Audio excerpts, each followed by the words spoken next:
الكريم أما بعد أعوذ بالله من الشيطان الرجيم بسم الله الرحمن الرحيم يا أيها الذين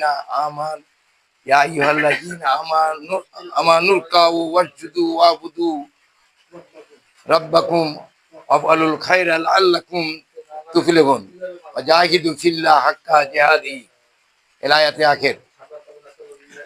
আল্লাহর প্রশংসা জ্ঞাপন করছি। বাংলাদেশের পট পরিবর্তন হওয়ার পরে ৫৪ বছর পরে আমরা মুক্ত মনে খোলা আকাশের নিচে দাঁড়িয়ে আজকে কথা বলার সুযোগ করে দিয়েছেন, এমনি দেন নাই। ৫০০ লোকের চোখ হারিয়েছি, অন্ধত্ব বরণ করেছে, যারা আর পৃথিবীর আলো দেখতে পাবে না। ৭৫০ জন একটা করে চোখ হারিয়েছে।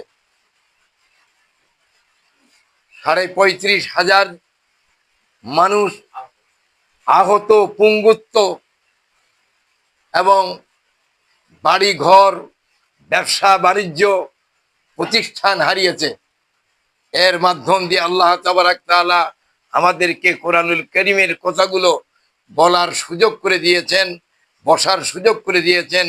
এই জন্য মহান আল্লাহ পাকের শানে শুকর গুজার করে বলি আলহামদুলিল্লাহ।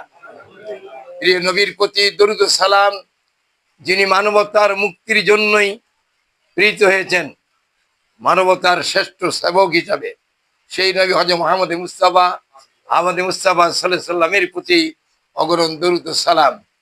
সম্মানিত আজকের এই বাংলাদেশ জামাত ইসলামী দিনাজপুর শহর শাখার ৬ নম্বর ওয়ার্ড কর্তৃক আয়োজিত সেন্টার কমিটি, ২টা সেন্টার কমিটি এবং ওয়ার্ড কমিটি এর সমন্বয়ে আজকের এই যৌথ সভার সম্মানিত সভাপতি এবং ৬ নম্বর ওয়ার্ডের সংগ্রামী আমির এবং আজকের এই অনুষ্ঠানের সঞ্চালক এবং আমার বিশেষ করে বিশেষ অতিথি শ্রমিক কল্যাণ ফেডারেশন এর দিনাজপুর শহর শাখার সভাপতি, সংগ্রামী সভাপতি এবং ওয়ার্ড কমিটির সেক্রেটারি, সভাপতি, বাইতুল মাল এবং ওয়ার্ড কমিটির সদস্য ভাইরা এবং আমার প্রাণ প্রিয় দিনী ভাইরা, আসসালামু আলাইকুম ওয়া রাহমাতুল্লাহ। আমি